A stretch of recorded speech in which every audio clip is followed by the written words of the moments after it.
AP of the Day 23. Continuing with the most recent Living World season, let's go back to, not the most recent release, the one just before, with the Sun's Refuge, and look at those. So there's a whole meta achievement to do with collecting other achievements to build up the Sun's Refuge, and as of this video, the only aspect of that meta I've done, the only one, was to get the Requiem armor, which we did on some streams and was very fun and, you know, was interesting in its own right. So, yeah, AP of the Day, let's do it. I mean, I really do feel like I missed out with a lot of the Sun's Refuge stuff. It will mean as well you guys get a lot of the dialogue that comes from that, which I didn't really have great video mechanisms to share with you all in the past, so I guess we'll see. Not that there's actually any dialogue at all in today's video whatsoever. So, I'm starting off with an achievement called Poster Child, and you'll see, in truth, I've actually already made a bit of progress on it. What this essentially was the idea that the Sun Spears have found a new home, a new base, resistance is rising. You got to get the word out and let people know that the Sun Spears are here.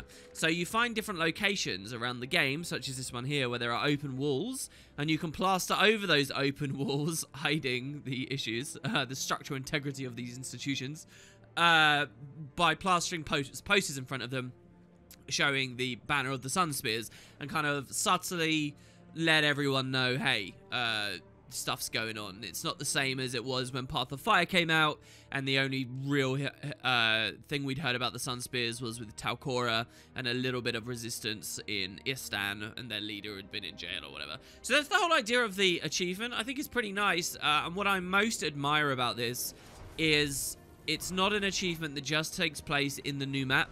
It's an achievement that takes place all around Tyria. That's, I'm noticing more and more, been something they've done really well Season 4. They hadn't done this so well in Season 3, Season 2, or the expansions themselves. But here, you'll notice I'm in core Path of Fire map. In fact, I'm back in the Elen Riverlands right now. We did all those AP of the Days on the Elen Riverlands, got at 100%, and now here, all of a sudden, I'm back again. And that's awesome! It's a reason for me to come here. So, basically, when we open the achievement panel, we see the general area to place the poster, and they tend to be in locations of, you know, a lot of people hanging around, civilized areas, towns, outposts, stuff like that. But we don't get much more of a hint than that. So the next one here is the Village of Purity in the Desolation, and I know where the Village of Purity is. It's, you know, this point of interest. It's this town here, but within it we don't know. So there, you know, I loaded in the Elen Riverlands and wondered about just where I guessed that it might be, and I figured that central tent would be a good idea, and I'll guess what it was in that central tent. I'll tell you as well, all of these were really easy to do, and though I'd placed a couple before this video, the vast majority were watching here, and I got instantly. There's only one I got a bit stuck on, which I'll show you guys very shortly. The rest, this is my blind perspective, walking around, placing the posters.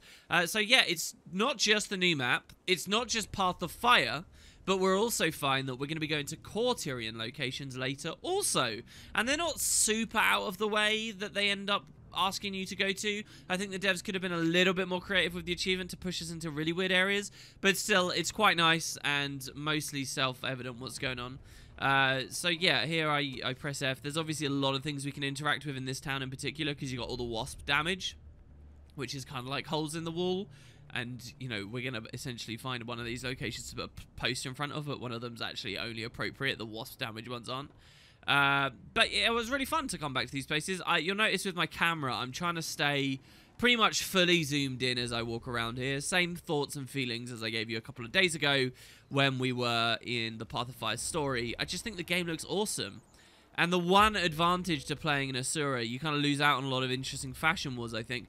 But at least you get to have this vast sense of scale of the world. And, you know, I'm being quite minimalist with the mounts and whatever where possible. So, this next one here is the one I actually got most stuck on. It's the Vitendi Academy. So, the Vitendi Academy is actually huge. And there's a lot of buildings in Vabi. Something I think was really well realized in the map, to be honest. It's supposed to be like the center of civilization and stuff here.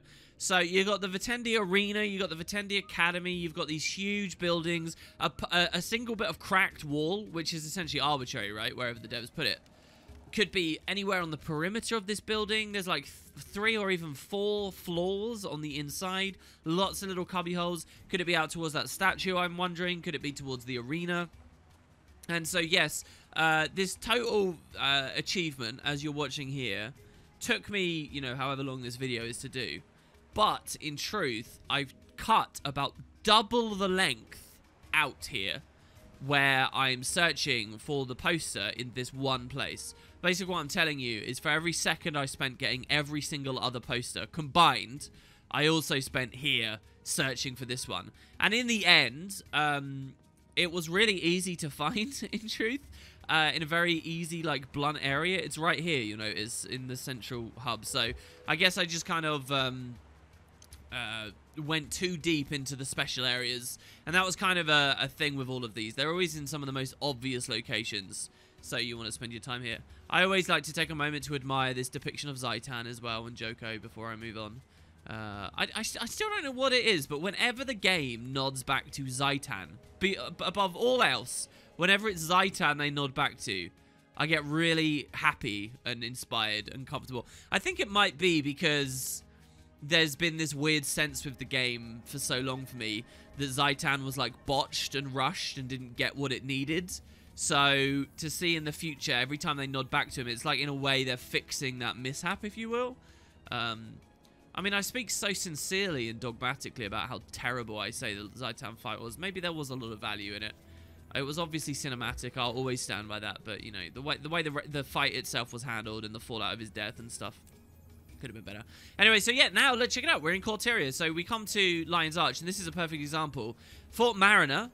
There's a lot of cool places at Fort Mariner, my man. What about, like, that bar we were near? There's, like, 2 floors to that bar. Why not be a poster in the bar? That would be kind of a cool idea. But it's, like, right there in the central area. So, you know, it's a trade-off of getting people to be enthusiastic and excited about weird areas of the game versus just ease and quality of life. I always tend to not favor the quality of life argument, but hey, there you go. Next one, we've got Ebonhawk. So, Ebonhawk's huge again. It's a bit like Vitendi Academy. And I think I got kind of lucky with this to an extent. It's so huge, in fact, we've got 3 separate waypoints to pick from. Well, that's not really fair. Corteria just has high waypoint density, probably to its ultimate detriment. I love another version of Corteria that has way less waypoints. But, you know, I just pick one at random. And I'm thinking in my mind right now, there's 2 really prominent locations. One of them is the Asura Gate. And I can very much imagine that you'd be able to place a poster right here near the gate. In universe, the justification for that's pretty cool because there's going to be a lot of traffic through this area. People will see it quite frequently. But I look and I don't see it. Then I'm thinking, all right, what about the center of Ebonhawk with the statue, you know, with the plaques and the commemoration and stuff. But as I move there, I'm just making sure to look very carefully around me. So you see, I just glanced up towards the Hawk Gates. There wasn't really anything I could see there. And then as I moved to the center, boom, there you go. It was kind of on an almost a random wall. And like I said, I think I got a bit lucky there.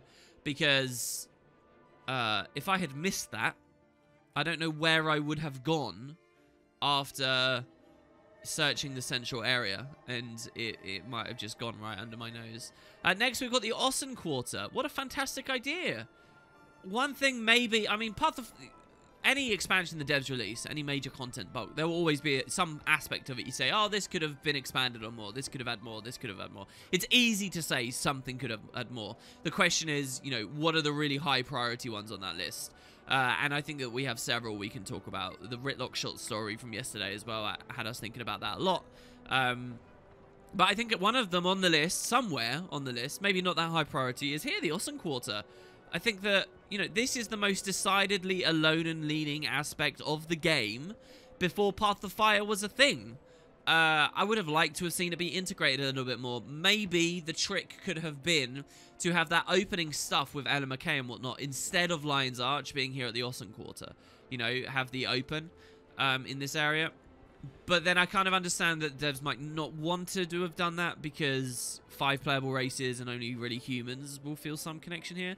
But then there's not actually much human storyline that even occurs here as far as the main narrative goes. And it is a loner and it is kind of a human bastion. So, you know, if we were going to have an expansion taking us into the depths where we find still active Asuran civilizations or whatever, you know, societies, I wouldn't be offended as a Norn main or a Charm main to open that expansion in Ratasum, consulting with the Arcane Council or whatnot. I don't think that would really miff me. So anyway, and then it's not just about the start as well. What about the Ossen Quarter a little bit later in the game? What about as an epilogue maybe coming here? What about some kind of slight tweak or upgrade to the buildings or something? Maybe they don't do that because physical changes to these maps requires like lots of new files and stuff. I don't know. But anyway, I'm looking for the poster, and you'll notice that I do struggle quite a lot on this one as well. You'll also notice, if you've been paying close attention, I have no real rhyme or reason to where I'm going. I think at one point I actually loop back to where I was. And to be honest, I was being a bit dim here. I'm looking in the houses and stuff, right? And I'm thinking, oh, this is a cool area. Maybe they put one here. Oh, this is a cool animation of this door opening. Oh, maybe they want us to come in here. But again, we should just think, what is the major landmark of the Ossen Quarter? Well, it's the big-ass mansion, right? So we should probably go there. This is the mansion that the devs actually did on April Fool's last year. That mystery stream where a character was just sitting there, weren't they? Man, that was April Fool's. Think about that. Jesus. It's only a few more months and April Fool's back. Ugh, I feel like I just blinked and they did that the other day. But yeah, it's the big mansion, and I'm going to stumble upon it in moments here now. There you go, the open wall right near the front door. I like the idea of the townspeople gathering in this courtyard or something and wondering about this. There you go, so that's 14 or 15, and the final poster is once again Divinity's Reach, but not the Ossen. It's the Central Plaza. I kind of would have liked if the devs had reversed these last two objectives as where they appear on the list. I'm not sure what it is that defines why one appears before the other. Obviously, Corterian locations appeared below Path of Fire general locations, and Path of Fire general locations appeared below the new map. But, you know, I think we should have ended in the Ossen Quarter. Anyway, there you go. The final poster by this damage wall with the weird bird cage that I've always wanted to see some kind of big monster in, maybe one day. And there you got it. So you'll see here, Full House is all these different achievements. I've now got 2 of them. We've got the Requiem Armor and we've got Poster Child. We'll see what other ones we can work on later. This, of course, finally gives me the Sun's Refuge Portal Scroll. And I can add that to my tome. I'm only a couple of months late, guys. But I'm here now. We'll see you next time.